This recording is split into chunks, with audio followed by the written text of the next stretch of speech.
So I'm going to go ahead and call the meeting to order. It's 7:04. We have Marie Shaw representing the Shennecossett Women's Golf Association. We have Mike Serio representing the Shennecossett Men's Club. Myself as the chair and Eric as the superintendent. First item on the agenda after that is the approval of the minutes from the last meeting. Everybody get a chance to take a look. I know. Yep.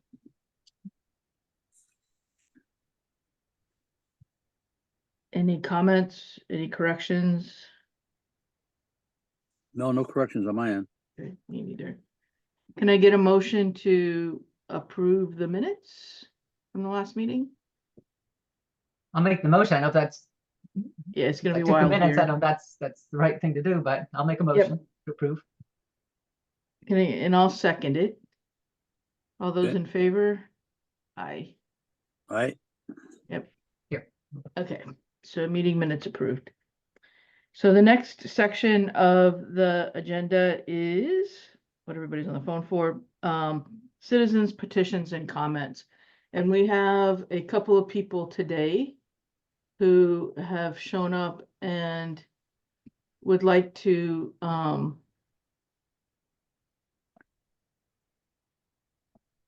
me just get Gary into the meeting, would like to make a comment. So I'll just say one thing is, we're going to limit the comments to 3 minutes.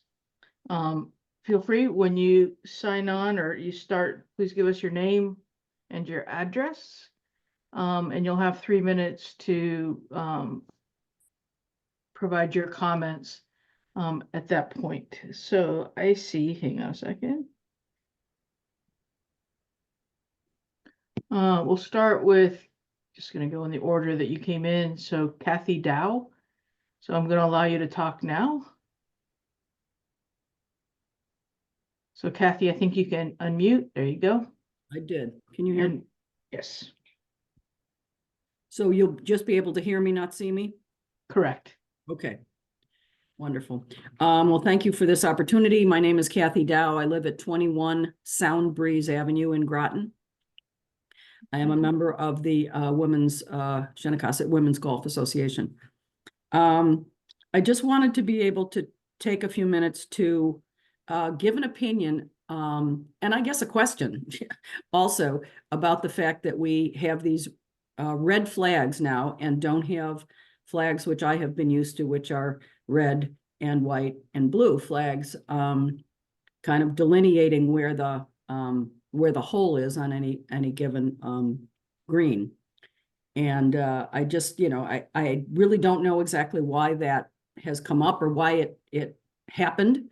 But I have some concerns about it because I think it's clearly a problem. I mean, people who don't have rangefinders, and that is, certainly a number of people don't have rangefinders. They're just trying to guesstimate where the hole is. And it's hard to see on a number of the holes, in general, the way the course is set up, it's just not easy to see. And so I think it probably slows down play in some way because people are, not sure which clubs they should be taking out because they can't exactly determine the distance, right, to the green. And then even, I guess people with rangefinders are using them more than they might otherwise if we did have the different colored flags representing where the hole was on the green. And so I'm concerned about it. I just don't understand why it is and why we have to have it that way. And so that's why why I wanted to come tonight and just wanted to kind of ask that question, but also share those concerns. Thank you. Thank you. Thanks, Kathy.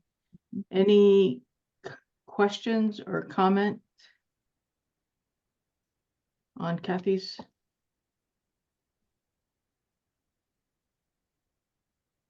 Okay, so hearing none, I'm going to proceed to Cindy Lathrop.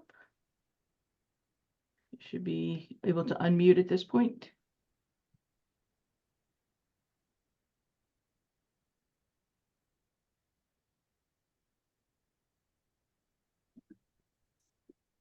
Cindy, we can't hear you.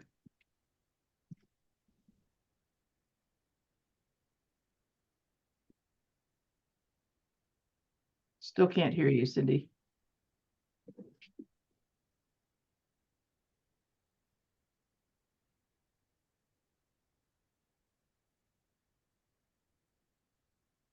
Can anybody else hear her? No. Okay. No, All right, Cindy, if you sort out the audio portion, we'll come back to you, but I'm going to move on to Linda Bainey for just a second.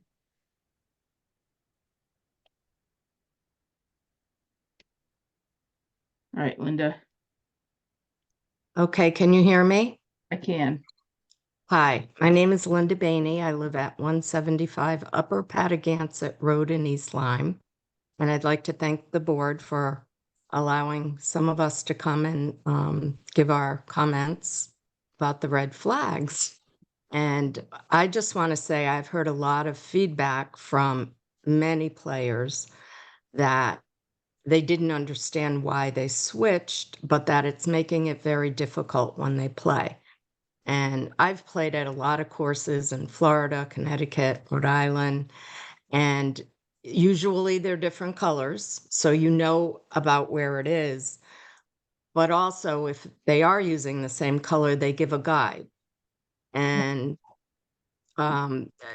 when you're approaching from 100 yards out or however far away, it's kind of hard to see. And everybody's asking everybody, do you think it's in the front? Do you think it's in the back? And that makes a difference on what club you use. And we're learning to try to hit our balls to the pin. And so with all of this feedback coming in, I'm just wondering if there's a majority of people who are not happy about the red flags without a guide to know whether it's front, middle, or back. And so I just wanted to share that with the board, and let's hope that Cindy can get on too and state her thoughts about it too. But thank you for the opportunity. Thank you very much, Linda. Any Mhm. questions or comments for Linda?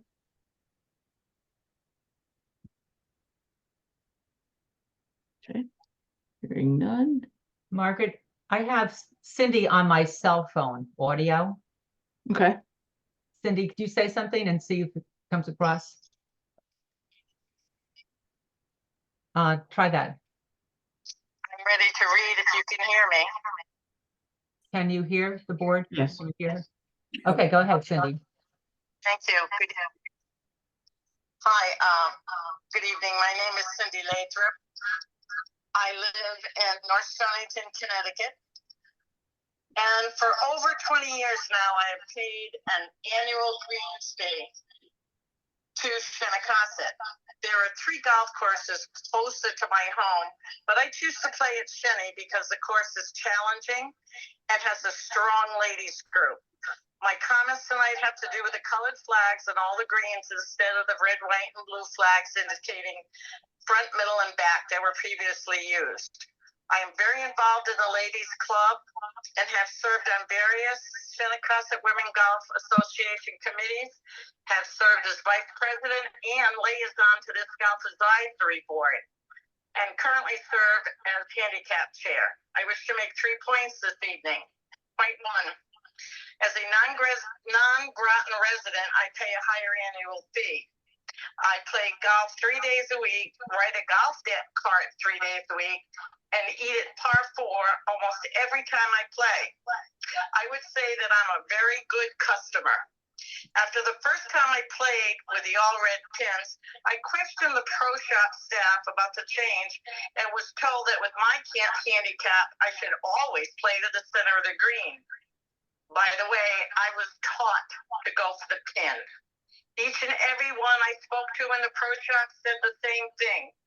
The response to players who asked was always the same. The responses from the ProChat staff were rehearsed and coordinated. I was insulted. Point 2. Players who use expensive rangefinders to determine distance to the pin, have a distinct and unfair advantage to those of us unable or unwilling to pay out several $100s for a rangefinder. It is an unfair advantage. Point number 3. There are other ways of indicating front, middle, and back pin placement that I am sure Todd and Eric know about or can research. Thank you for your time in considering and listening to my 3 points. I hope some action comes of this. Thank you very much. Thank you very much, Cindy. Any questions or comments for Cindy?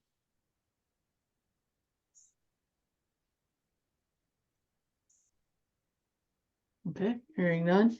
Any other citizens petitions or comments?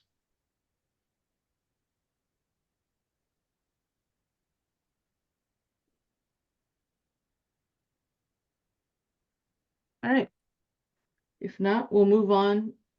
Thank you, all 3 of you very much for your comments. You should be back on mute.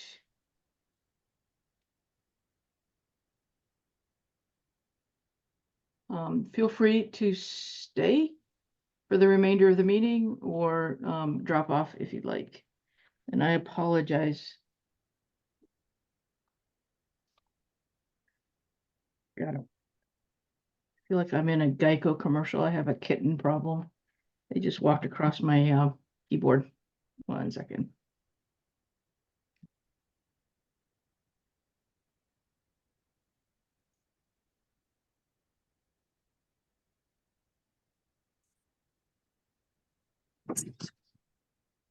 All right.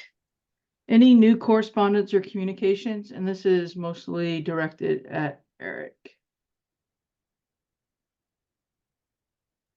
No, I don't have anything. Okay. All right. Next agenda item, the golf course report. So we received the golf course report from Mark as part of the package for today's meeting. Excuse me, Margaret, do you want the league reports? Oh, yeah, sorry. Yes, please. The league reports would do fine. Yeah, let's go back. My apologies. I missed that.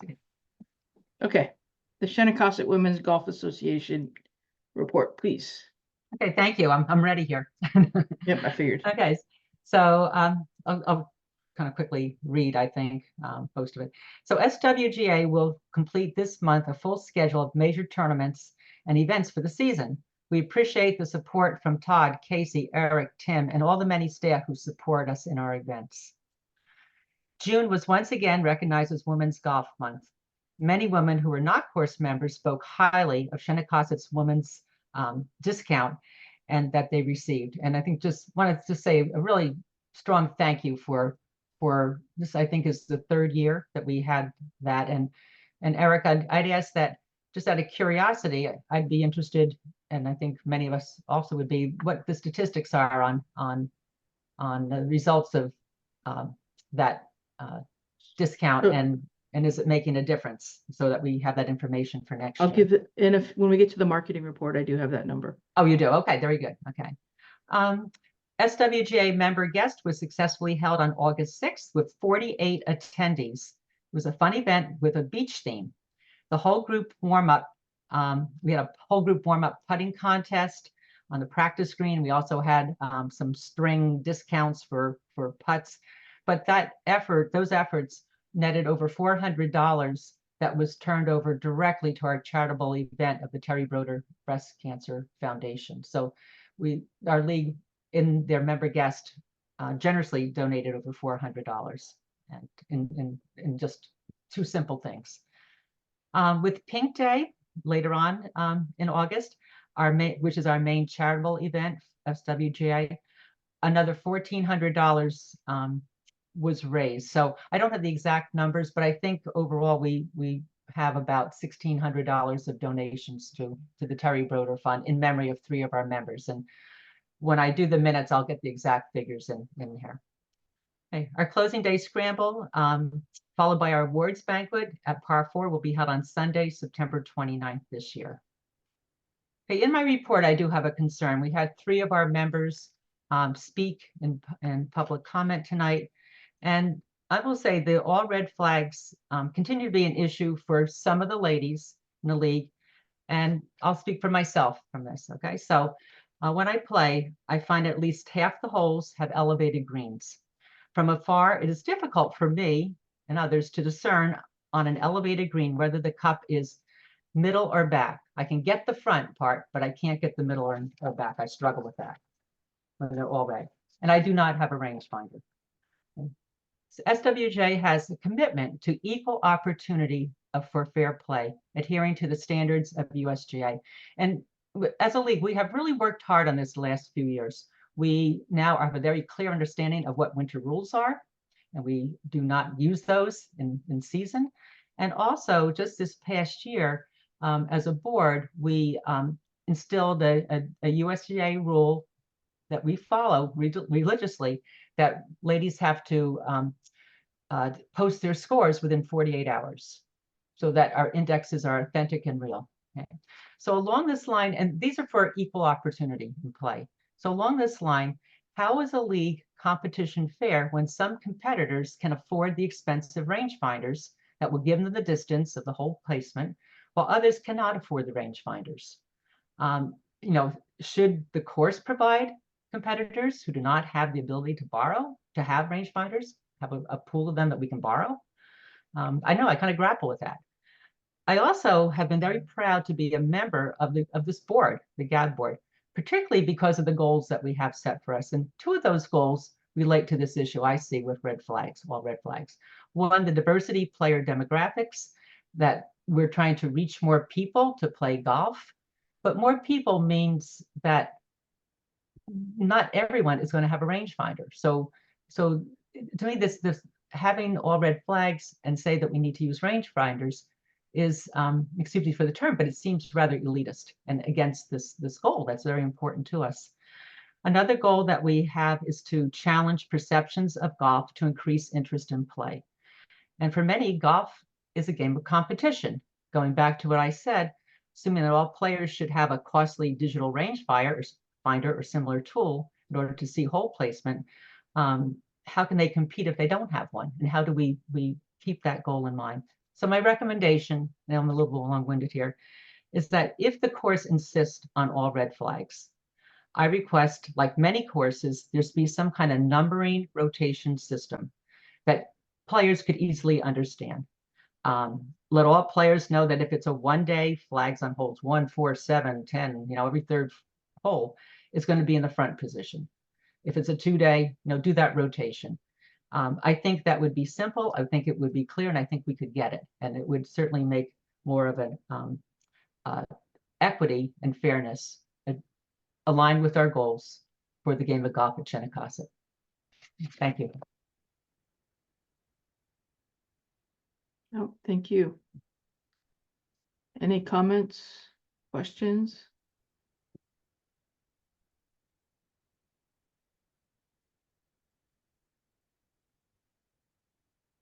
Okay, and Mike, just because I did forget the SWGA, do you have any update from the men's club? No major updates other than we had to revise our schedule, which actually Mike Reggae is going to publish that in the coming days this week, because of we had to reschedule the senior club championship to later in October. So we're in the process of publishing that schedule. We have it, it's done. So we'll run a little bit later this year in terms of tournaments, and then our Legends Cup will follow the senior club championship. We will have an awards I don't know if you want to call it a banquet, but an awards get together like we did last year. It went over really well. Hopefully we get more people to attend it. We haven't set a date for that yet. But that was it for me, for Men's Club. Great, thank you very much. Thanks, Margaret. Any comments or questions for Mike? Okay, hearing none, I'll go back to where I was in the agenda, which is the golf course report. Eric, I don't know if you want to talk to it. Yeah, I don't have it in front of me. For some reason, my cell phone won't let me open the attachments. I did review it. I know we were down from last July Okay. and August, the last 2 months. It doesn't look like that the weather was particularly a factor in that. So I'm thinking that we're starting to see the effects of having too many members, and it's driving our greens fee numbers down a little bit. So we might have hit that spot that we were talking about, Yeah. Around 500 members, and we had tried to actually stop selling memberships, and we didn't end up doing that. I still think we're below 500 with just attrition. So Okay. we might just be at that ceiling point right now. It's only a 2-month sample, so it's hard to tell. But like I told Mark and Todd, I think that with changing the members getting the 7th day to make their tee times and non-members 6 days, Right. We're impacting. the entire weekend morning is filled up with members on both days. Whereas before you used to get a handful of greens fee groups in there before noon. So I think that's impacting our greens fee bottom line Okay. with that change and with the amount of members that we have now. So we're just going to have to roll with it right now and see what the next couple months do. But it might be keeping in the back of our mind, if our greens fee numbers are still going down and the membership is kind of plateaued and we're not making what we made last year, that we might want to think about changing something. Yep. And I think we wondered what this would look like when we hit Right. it. So there's definitely going to be a saturation point, and with the change to the tee time setup and the amount of members, we might have hit it. Okay. Any questions? I do have a question, if I may. And it's just, I don't have raw, solid data, but kind of anecdotally, just in the past 2 weeks, there were times when, I kind of was able to squeak in as a member because that tee sheet, and I'm doing this like 6:02, 24 hours ahead. But the tee sheet looks really full, but the parking lot, when I get there, doesn't reflect the tee sheet, I don't think. I just kind of wonder, sometimes, you can really just, the lack of those numbers of people who are on the tee sheet, or were on the tee sheet, they don't jive. It just doesn't jive as much as I would expect it to on weekdays. I don't play on weekends, so I can't say what the weekend is, but some of those weekdays, that tee sheet fills up. I just wonder if everyone who's signing up actually shows up. Yeah, it's a There's good point, always some groups that no show us. which is not good. No, it's not. No, and I know the guys in the shop, if they do it a couple times, they do mention it to them. It's like, hey, if you're going to make a tea time, you got to show up or let us know that you're not coming. Exactly. We have there's probably 20 some odd guys, maybe a dozen or 20 some odd guys that play around the same time each week, but we try to communicate to them, hey, if you got a time, make sure you're not going to use it, or you're jumping in with another group, then you got to give up your time. I think they wait too long to the last minute, and they say, oh, I don't have 4. And then that lone guy jumps in with another group, but he doesn't cancel the time. You got to cancel the time and give it up. And so we try to promote that, because it's not right to leave a time open, a prime time tea time open. So maybe, I don't know, just food for thought would be, you know, something to think about to how to enforce that better. So people know, hey, by this time, you know, Saturday morning or whatever, if I have a Sunday time, I got to cancel it. Because you got to this give up is- that prime time tea time. This morning, for example, I knew who had the 8:40 time. I had the 9:10 time, and it was only one twosome between us. Right, right. There was a real gap, and that's prime time to. I would have gone earlier but you know, the tea sheet was full. I got the 9:20, 9:10, but you know, in a half hour gap, there was only 2 people playing on a beautiful day. Yeah, so during the week, I don't know. You know, if people are trying to get those times and they can't get them because they're booked, but during the weekend, especially, there's no excuse for it any day, but especially on the weekend, because that's when most people get out to play. Mhm. You know, so hopefully we can do something to enforce that, like other courses do. You know, and we try not to, you know, okay, hit people with a fee or something, but I don't know, maybe something to consider. Fee I or agree. yeah, some sort of consequence, Right, exactly. something to think about. Okay. We'll relay that. All right, but thank you, Eric, for that. On the marketing report, I did hear from Mark, and specifically about the June and the Women's Golf Month. Just so you know, last year, so in 2023, there were 136 women who took, or basically, who took advantage of the special through the month of June. This year, there were 193 women who Wow. took advantage of it. So it was a significant increase in Mhm. popularity, in terms of folks coming out and playing during that month. So again, Eric and the team, I mean, that's an amazing statistic in my mind, and I think it shows that there's a market there and there's an opportunity. Yeah, it's a pretty popular special. It's a Yeah, good deal. Yep. Terrific.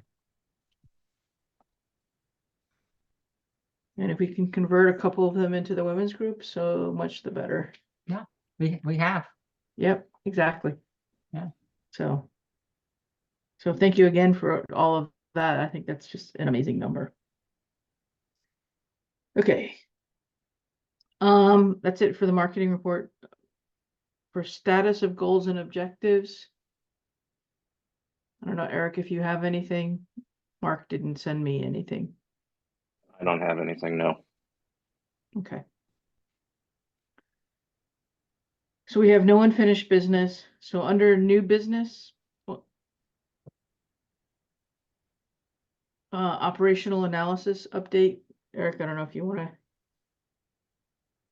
I know Mark sent out an RFP for that analysis, and we have some interviews on Friday. Yep.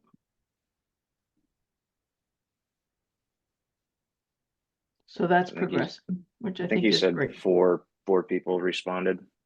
Yep, he said 4, he told me 4, and that he eliminated 2 because the estimate they provided was outside the scope of the Okay. budget. So yeah, we have a panel of 4 or 5 people that are going to be interviewing the candidates. Yep. Friday morning. And I am one of those. Oh, congratulations. Yeah. Don't know, but just to kind of be transparent there.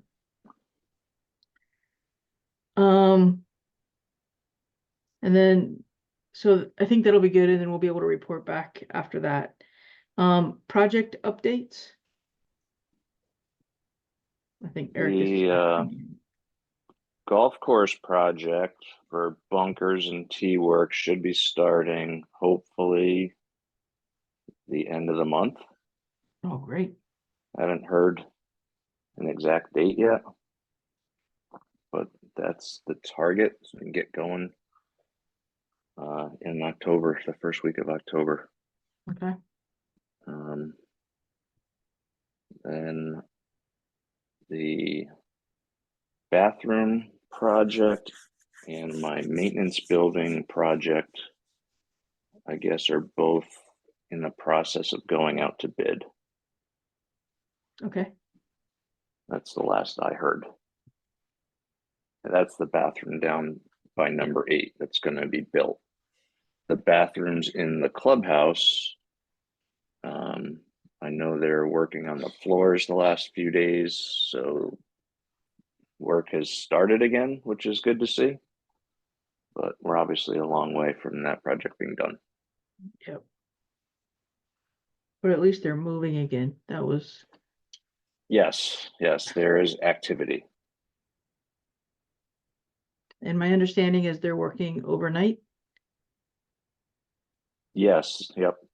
They were grinding the floor down or something. So yeah, they were coming in at 11 or 12 and working until the 10 o'clock. So they're Okay. not making a bunch of noise and creating a whole bunch of dust while the restaurant's open. Super. May I just ask, Eric, if I may, some of the ladies will ask me, what is the project for the bunkers and replacement? Maybe just around which holes, be more specific. We're going to be working on 5 green, 6 fairway, 5 fairway,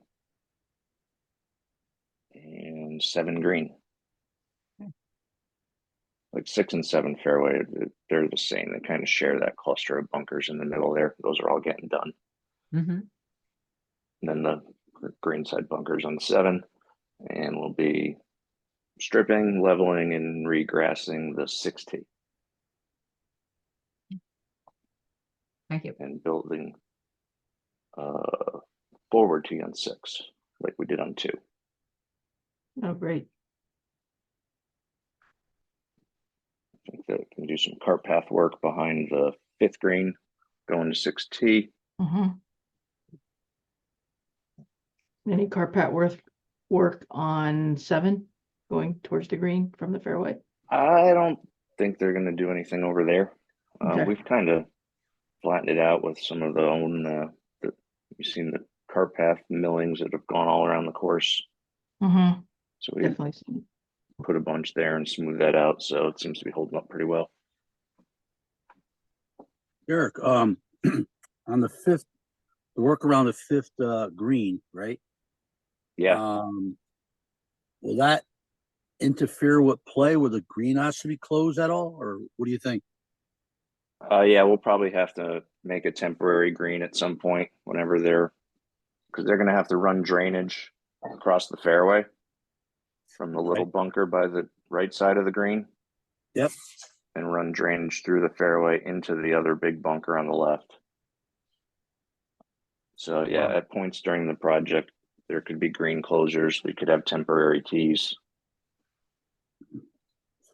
Yeah, thinking of our schedule for the club championship. What we can expect. I mean, a temporary tee, no problem. I'm worried about a temporary green. They don't work on the weekends. So what we have done in the past is try to get the greens open, even if the bunkers are under construction. You Okay, just play great. the bunkers as ground under repair, but the green would be open. Right. Okay, awesome. All right, thank you. Yep. Good to hear this is going forward too. Yeah, I'm looking forward to getting it going. Yeah, it'd be awesome improvement.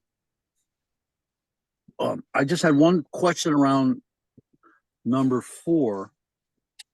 Between the 2 bunkers leading up to the green, those 2 bunkers, right? They have beautiful sod around those.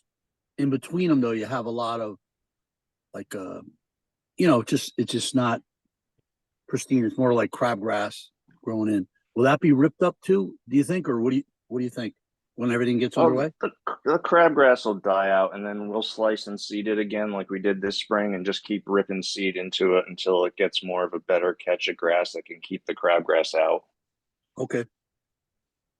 Okay, got it. Thanks. Yep.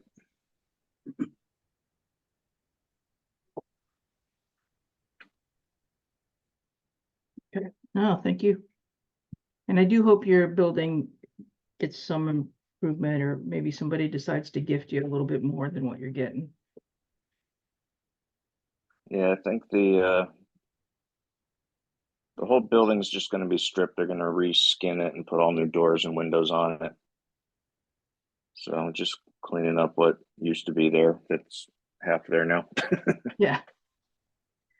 Yeah. No, we'll work on that for a future date. Okay. Any other comments, questions?